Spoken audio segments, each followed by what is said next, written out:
मौन आएगी कहां से? बाहर का सन्नाटा है तो अंदर वाला अपना आप ही चुप है। तो अंदर वाला चुप हो जाएगा, बाहर भले ही शोर है, तो अंदर जो शोर है वो जीव भाव का है। अंदर जो कई सारी बातें हैं जीव भाव के है। और जब तक मौन आएगा नहीं, ये थका थका सा, बोझिल बोझिल सा, कितनी तरह की बीमारियां इसको घेरे हुए, थकान जाएगी नहीं, एक्टिव नहीं हो पाएगा। तो अगर तुमको एक्टिव होना है, अपनी उस ताकत को प्रकट करना है जो ताकत है तुम्हारे पास, उसके लिए अधिक से अधिक मौन रहना। क्योंकि मौन में आपकी सारी शक्तियां जो हैं वो स्टोर होती हैं। क्योंकि जब काम करने का टाइम आता है तो हमको थकान हो जाती है, सहन करने का टाइम आता है, कुछ सहन करने सकते नहीं, कंट्रोल करने का समय आता है, कंट्रोल कर नहीं पाता। बहुत सारी ऐसी बातें हैं जिसके लिए हमने लिख रखा है मेरे बस का नहीं है। कहां से हो सकता है बस का? क्योंकि तुमने पूरा दिन अपनी जो शक्तियां हैं वो वेस्ट कर दी। तो तुम्हारे बस का कैसे हो सकता है? हो सकता है जो भी चीज तुमको लगती है कि कंट्रोल में नहीं है तुम्हारे, तुम वो नहीं कर पा रहे, तो उसका कोई मूल कारण तो होगा। उसका मूल कारण ये है कि आप मौन नहीं करते। तो मौन ना रहने के कारण अत्यधिक आपकी शक्तियां जो हैं वो वेस्ट होती है। अब मौन कैसे वाली मौन?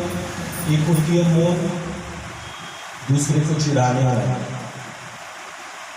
एक मौन होती है जबरदस्ती की मौन, और एक मौन जो शक्तियां स्टोर करने वाली होती है कि मेरा किसी से कोई वास्ता नहीं, ना काहो को दोस्ती तो ना काहो से लड़े, ना मेरी किसी से दोस्ती हुई, ना मेरा किसी से वैर, तो अंदर में कोई उथल पुथल चलती ही नहीं।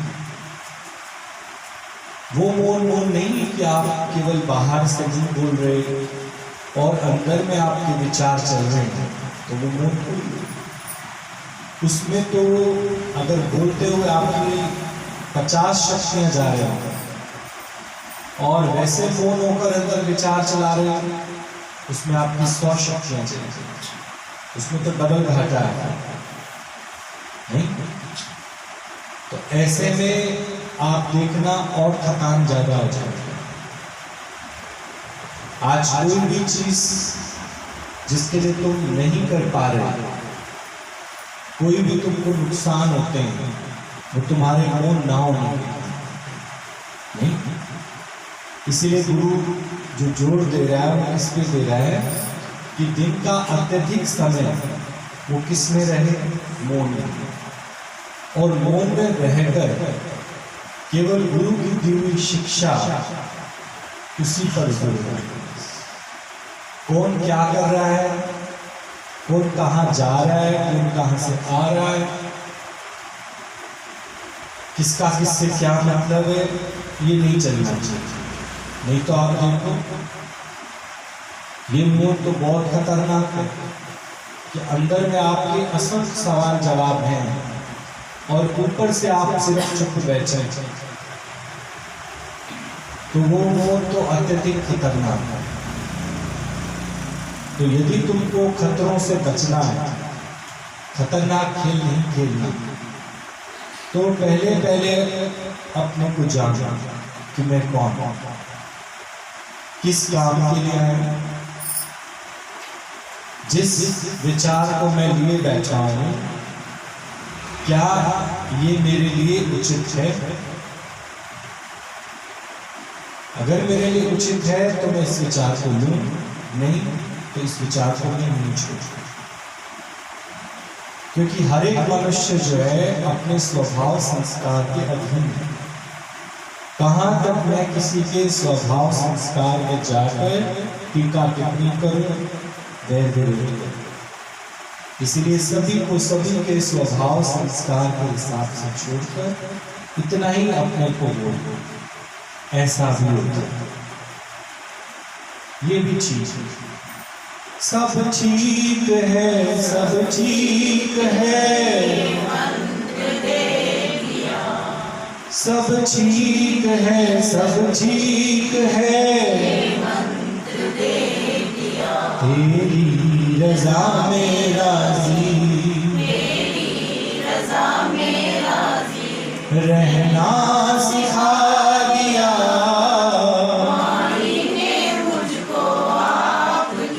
अपना बना दिया, झुकना मिटना। तो हर चीज के लिए तुम जिससे तैयार बैठो और एक ही बात बस ठीक है, जो भी आंखों को दिखाई देता है सब ठीक है, जो कानों को सुनाई देता है ठीक है। उस टॉपिक को ज्यादा देर अपने अंदर के दफ्तर में लेकर बैठो, आगे आगे आगे और ज्यादा से ज्यादा मौन में रहने से तुम्हारी जो शक्तियां हैं वो जाया नहीं जाएंगी, और शक्तियां जाया नहीं जाएंगी तो जरूरत पड़ने पर जहां जहां तुमको अपने ऊपर बंदिश लगानी है, जहां जहां तुम्हें अपने को संयम में लाना है, जहां जहां तुम्हें धीरज में रहना है, जहां जहां सहनशीलता तुम कर पाओगे।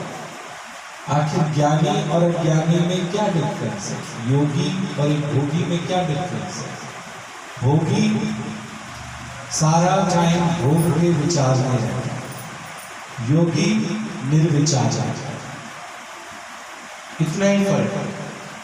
तो योगी को मौन है और भोगी को अंदर में कहीं ना कहीं कोई ना कोई विचार खरपतवार की तरह उसकी शक्ति को खराब करते हैं। नहीं, सोच को देखो, दुखी कौन करते हैं, ख्याल विचार वही दुखी करते हैं, और उनके साथ ही तुम सारा बोलते रहते हो।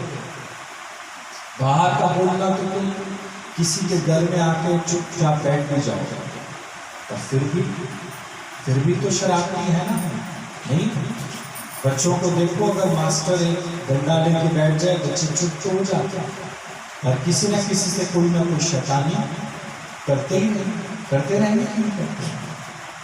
तो वो जो व्यर्थ की चेष्टाएं हैं वो अंदर से हमारे जीव भाव के कारण होती है, और वो होने के कारण तुम देखो शक्तियां तुम्हारी सब व्यर्थ चली जाती है।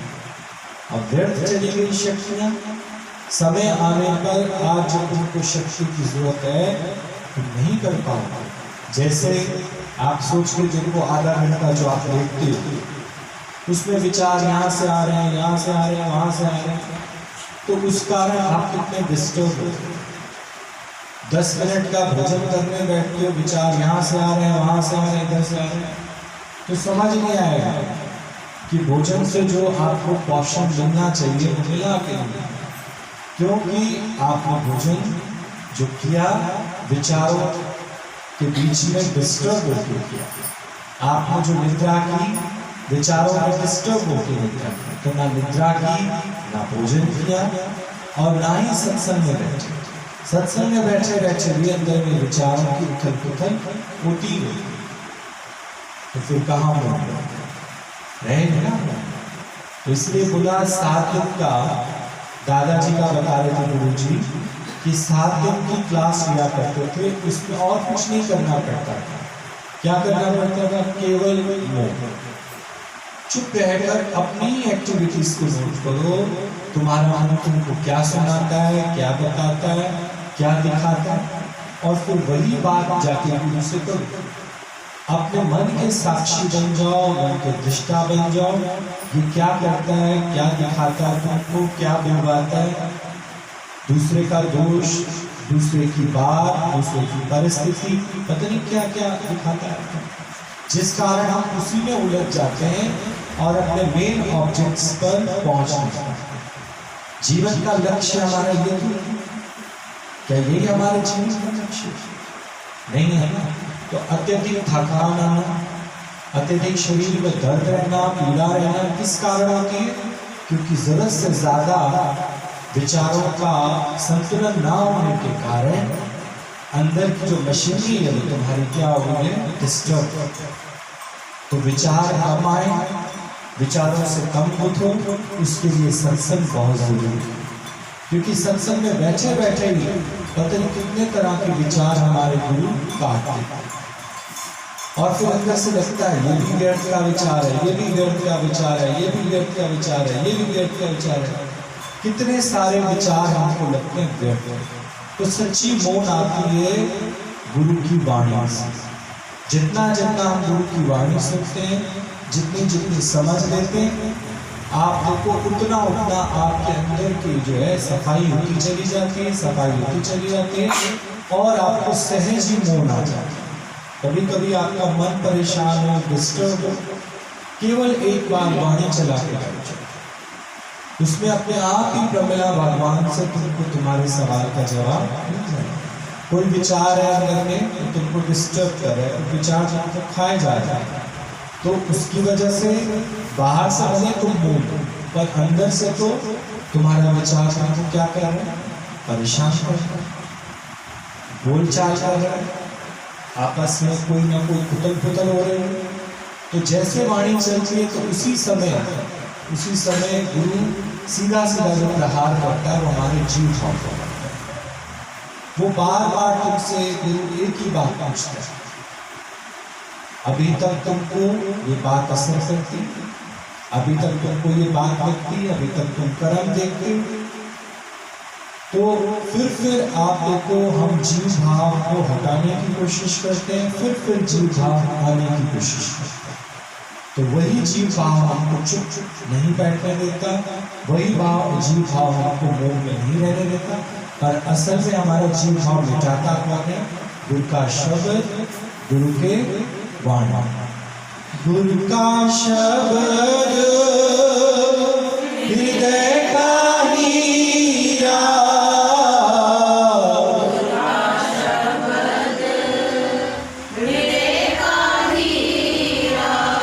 परख परख मिटाओ पीड़ा, परख परख मिटाओ पीड़ा। तो हमारी पीड़ा को, हमारे अंदर की उथल पुथल को, हमारे अंदर जो व्यर्थ के विचार हैं, इनको समाप्त करने का बेड़ा गुरु के पास है।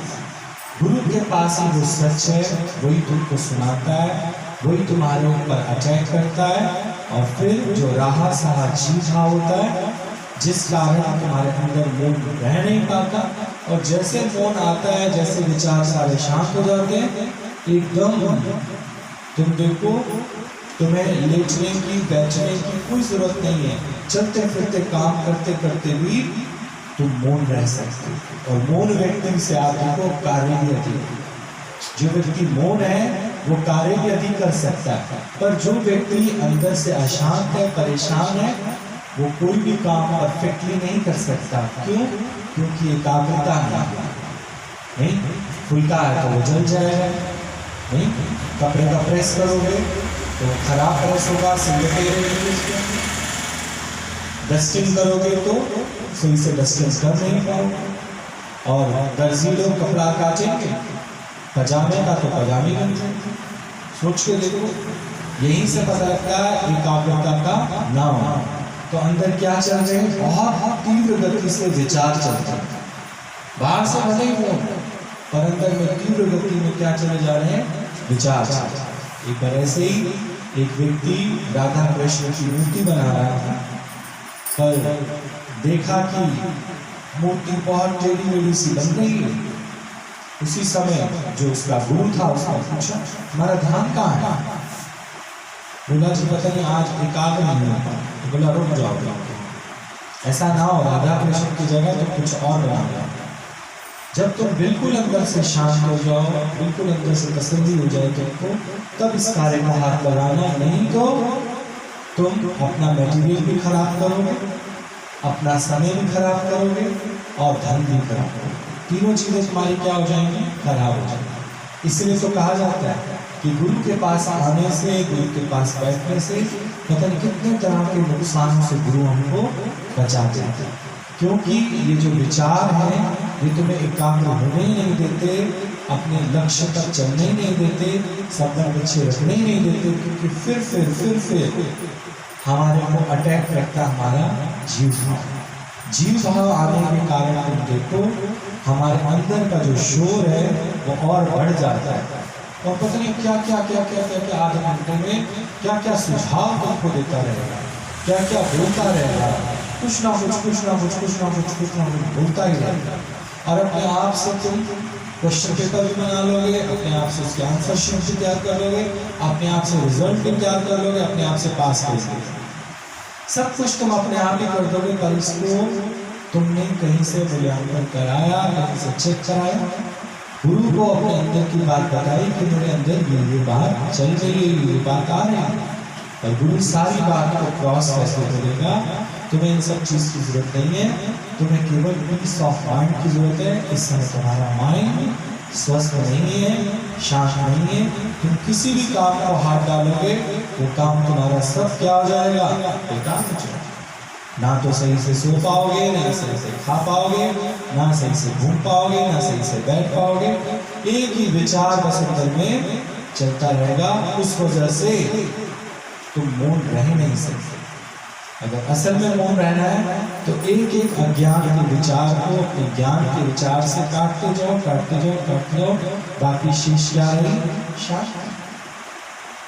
शांति मिले सत्संग में, मोती मिले सत्संग में, तू भी आके रंग जा रंग में, तू भी आके रंग जा रंग में, तू भी आके रंग जा रंग में, तू भी आके रंग जा रंग में। शांति मिले सत्संग में, मोती मिले सत्संग में। तो जब सत्संग नहीं बैठे या सत्संग नहीं लिया तब तक आप देखो जीव भाव के कारण शांति है ही नहीं। क्योंकि कहीं ना कहीं विचार आपस में कौरव पांडव की तरह लड़ रहे हैं नहीं। और कहीं ना कहीं लगता है कि ये गलत, ये सही, ये ऐसा, ये वैसा, ये वो, तो विचारों की गड़बड़ लगी रहती है। और आप इसको कंट्रोल इसलिए नहीं कर सकते क्योंकि इतना समय कभी आप मौन रहे ही नहीं। आज गुरु की कृपा के कारण तुम लोगों को थोड़ा बहुत मौन रहना आ गया है। तो जितनी देर तुम मौन रहते हो पर अंदर के विचारों का क्या करोगे? इसलिए सत्संग लेकर जब हमारे अंदर के विचार शांत हो जाते हैं तो भले हम बाहर से थोड़ा बहुत हम बोलते हैं लेकिन अंदर से हमारी क्या रहती है? मौन रहती है, शांति रहती है और हर काम परफेक्शन से करता है। ठीक क्या बोलते हो?